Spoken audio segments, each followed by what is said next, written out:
Hello, I'm Robert Ellsberg. I'm the publisher of Orbis Books, and I'm very happy to be here today with a new Orbis author, Olga Segura, with her first book, Birth of a Movement, Black Lives Matter, and the Catholic Church, with a really cool cover, I must say.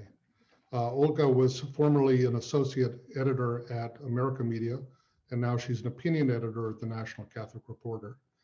And this is a book that we signed up a couple of years ago, 2019. And then, as you say, as you were working on this, 2020 happened. And that kind of suddenly history was really catching up with the topic of your book in a really dramatic way. I wonder if you could begin by talking a little bit about how your plan for this book and your own engagement personally with the subject changed during that time. Sure. First, thank you so much, Robert, first of all, for not just inviting me to speak today, but for also giving me the book contract that led to my very first book. So as you mentioned, you guys approached me with the contract in, I think, April, May of 2019. Mm-hmm. And the original outline that I sort of envisioned for this book was a very kind of gentle accompaniment for white Catholics in particular. I thought, okay, I've been reporting on this movement for a couple of years now. Let me contextualize this movement and what it represents for our church, what it can represent for our church and for our country.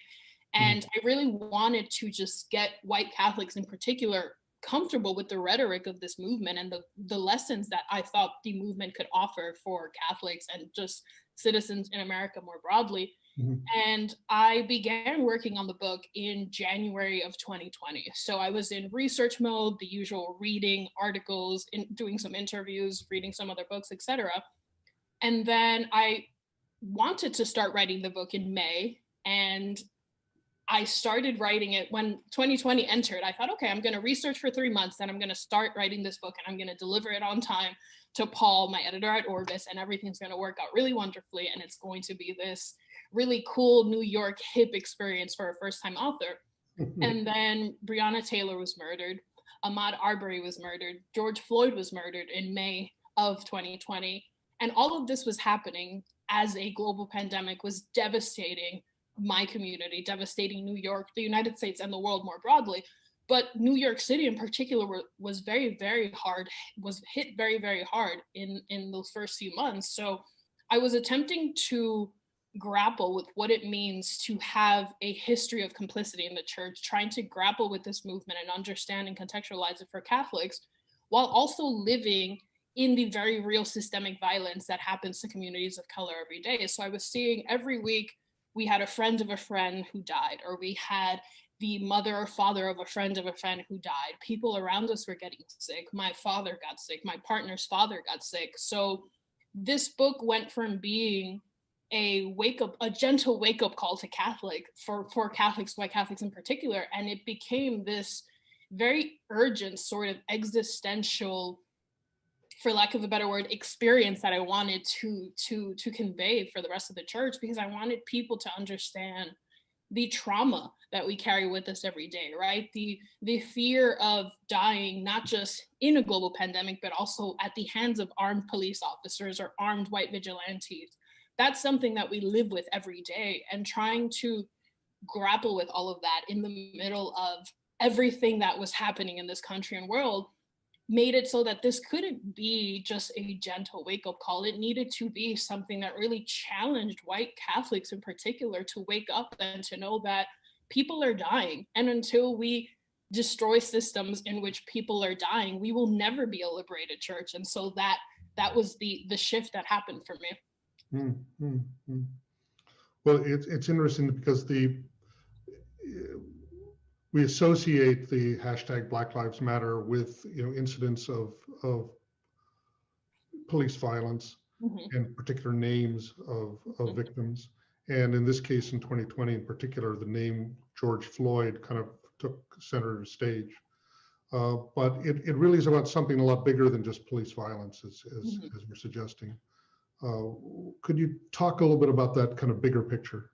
Sure. So as you mentioned, it was a movement that was born out of the violence that we were seeing at the hands of police that were erupting on social media, on Facebook and Twitter, especially following the death of Trayvon Martin. And that really sort of gave birth to this movement. But the goal of the movement is to abolish any kind of system that oppresses marginalized communities. And it is a movement that encourages people to actively put their lives on the line, actively fight to abolish prisons, detention centers, homelessness, all of the things that continue to oppress people on a day-to-day basis. This movement really wanted to give people not just the resources and the tools, right? Because we're talking about 3 Black founders who have been organizing for over 15, 20 years, but also the rhetoric for people to really talk about what it means to criticize capitalism, what it means to talk about abolition, what it means to talk about liberalism, right? For me, I would not have the language that I had now if I hadn't essentially come of age in my mid-20s with this movement. And that's what I think that it is. It's a movement that really challenges people to understand that every person is worthy of human dignity and every person is deserving of our empathy. And that was something that resonated with me so deeply, especially as someone who was struggling when I first encountered this movement with my own faith life. And I was really concerned with the thought that I might actually leave this Catholic Church that has been a part of me since I was born, right? And this movement really helped me to understand the problem is not with the gospel or what it means to be Catholic. The problem is with our institutional church and how we talk publicly and how we do Catholic action in everyday life. And so that's what the movement represents for me. The movement is about empathy, it's about human dignity, and it's about giving people the resources to do that work.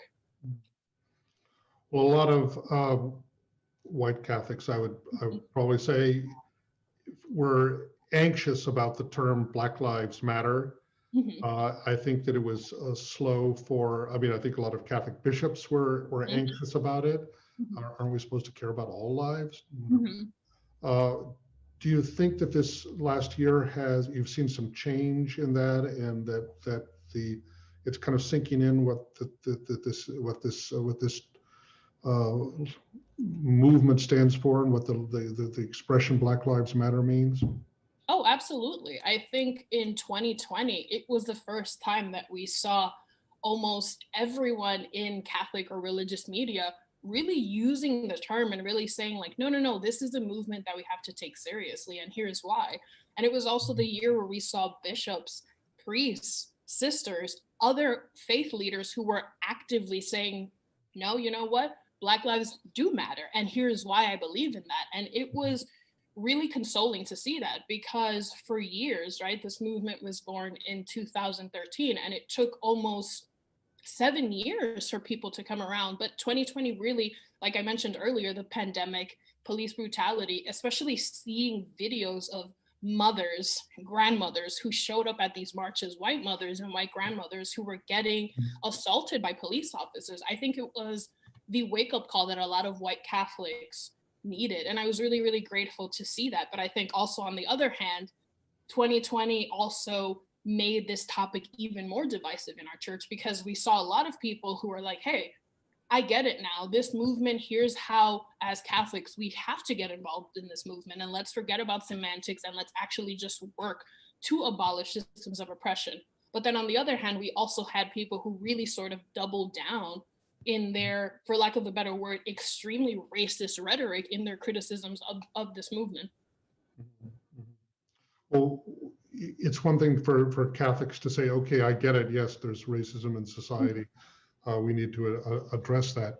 But your book is also kind of calling on Catholics to do some self-reckoning with the history of our own church. And you kind of you refer to the 1619 project that the New York Times did that tries to look at what does American history look like if you look at slavery and racism, race issues as kind of central lens. And you suggest, well, the Catholic Church has yet to do that kind of self-scrutiny and reckoning with its own history. Yeah, sorry, I'm sorry, Robert. That's sort of a question. It's not really anything you want to say about that. Oh yeah, for sure. The reason I think it is so crucial for the church to sort of even start the process of doing that very authentic self-reckoning, right? I'm not talking about ambiguous pastoral statements that actually don't have any action items. I mean, concrete self-reckoning where our leaders talk about power, right? Our leaders talk about white privilege, white supremacy. That hasn't happened. And the reason I think that that is so important, especially for the future of our church, is because we know that the history of this country, that every institution that we prize in the 21st century was born out of chattel slavery, right? Was born out of this need to exploit and treat human beings as property, right? And no institution in this country, except probably Georgetown University, has really tried to do the work to really understand what their role has been. I think so many people in our church, especially our leaders, are afraid to do that work because, one, it requires them to acknowledge their own complicity, which is very active as leaders in an institution that has been shaped by this, but also they don't want to have to talk about, especially for white Catholics and white leaders, they don't want to talk about the fact that, okay, once we acknowledge that we've been complicit and we haven't really done this work, the second part of that is also, let's talk about power, right? How do we shift our power? How do we create spaces for these voices who have not been centered in our church, who have not been centered in Catholic media, Catholic universities, whatever you want to name it? And I think that's why I am so adamant about criticizing our church leaders in particular about doing this work, because we haven't done this work. Saying things like unity, racial reconciliation, prayers, all of the usual language that we see coming from a lot of people in our church, that's not authentic reckoning. And until we do that, we are going to keep seeing people associate our church with a lot of the white supremacy, all of that behavior that we saw happen at the Capitol on January 6th, right? We saw violent men who use the symbols of our faith in a way that it is going to be very hard for us to separate that from the damage that was done on that day. And this is why I think it's extremely crucial for our leaders to say, hey, we want to start doing this work. We don't know what the work is going to do, but we're here to learn. We're here to learn from the people on the ground, and we're here to actually listen to Catholics of color, right? Because for years we've been telling them, hey, here's what you should think about. Here are the issues you should prioritize. And they're not doing that. And I think until we do that work, until that work starts from the bishops down, we're going to keep losing people in our church. And that's a really devastating thing to have to grapple with, but it's the reality, you know, and until our church wakes up, this is where our future is. Yeah, well, as you point out, the last major statement of the Catholic bishops was in 2018, which in these, in COVID years, that's like 50 years ago or something. Right. Things have changed so much and so rapidly since then. You have a really powerful statement by Father Brian Mazengale in the book, where he talks about how much of at least discourse about race by Catholic bishops has been tailored to the comfort level of white people, and of not making white people uncomfortable. And I think one of the issues that comes out of the last year or so is that there's no way forward without some discomfort. Right. Pushing really at our kind of comfort level and our comfort zones on this. Right. And I think Massengale is so brilliant. And every time I hear her mention this, it's so powerful because it is so true. So many white people in our church are so afraid of feeling uncomfortable, are so afraid of being called out for complicity, are so afraid of things that are not actual things to be afraid of. Because the reality is, you know what I'm afraid of? I'm afraid of losing one of my parents to COVID, because we know that disproportionately Blacks and Latinos are the ones who are dying of COVID in the United States. I'm afraid of my fiance driving into Manhattan and getting killed by an NYPD officer. Those are the things that are terrifying to me. Those are the things that make it so that I cannot have a comfortable lived experience any day in this country. So for white Catholics, I like to tell them especially, it's not about your comfort. You've been comfortable in this country since this country was formed. Maybe it's time for you guys to feel uncomfortable, and maybe it's time for you guys to not be centered, because being called out for complicity is not oppression. Oppression is being afraid to raise children in the United States because you're afraid that they might be taken away from you, whether it's due to government ineptitude or violent law enforcement, right? Those are actual fears, existential fears that people, Black and brown people, all people of color live with in this country. And that's what I hope white Catholics start to grapple with. And that's what I hope the book does for a lot of people. That is, we talked a little bit about the shift that happened in the book. I didn't expect the book to have so much of my own personal life in it. And because of everything that I was experiencing, because of the own anxiety that I was dealing with, I thought to myself, I want you to be uncomfortable as a white person. I want you to feel uncomfortable when you read this book. I want you to think that I'm calling you out, because that's exactly what I'm doing. I want people to be uncomfortable, and I want people to think that they need to do better, right? Because people's lives are actually depending on this, you know? Well, even about yourself, right? And I was going to bring that up. It's very striking the way your own personal story runs through it. I mean, your father became ill with COVID during this year. Your fiance, you saw him being arrested during a protest, but you also write about your own kind of evolution, and that over the in growing up and in the last few years, and you're studying your work and the things that you've been experienced, the history that you've been exposed to, that there's been a change or growth in your own kind of state of consciousness about this. So you're not preaching from a position of somebody who just was born understanding all of this. And I thought that was kind of an encouraging point of connection with the reader as well.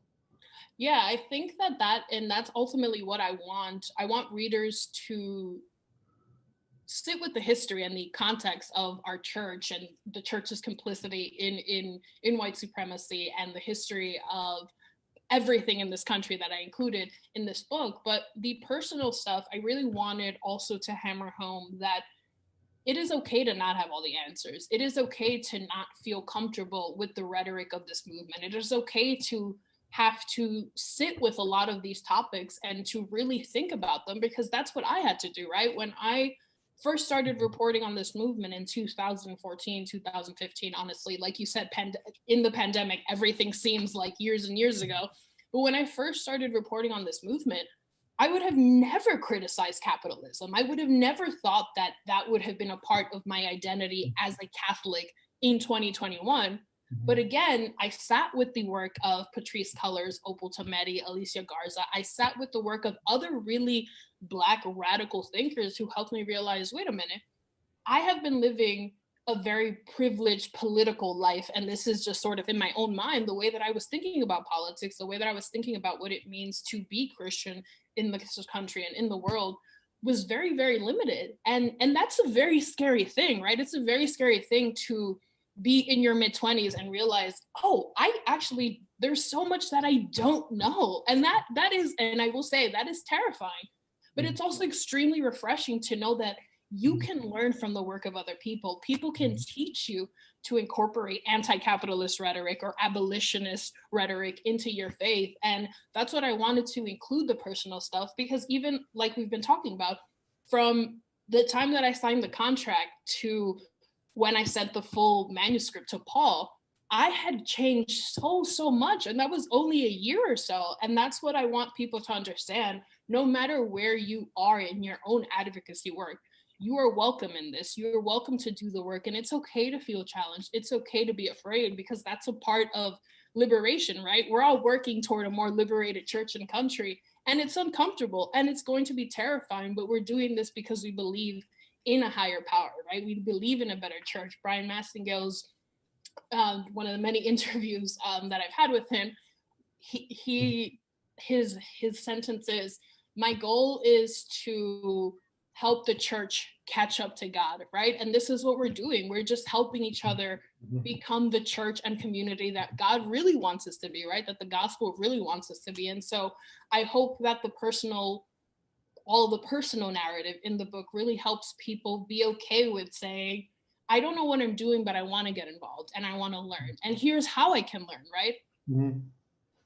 Well, I think this book will be a great beginning point for a lot of people, and it is a book I think that can make you feel uncomfortable in many places, but the purpose of it is not just to make people uncomfortable, but to invite people and to inspire people to work for a better world, a better church. And I think this book is a great accomplishment. I'm so glad that you put this time in, and what an amazing time to have done it and to publish it.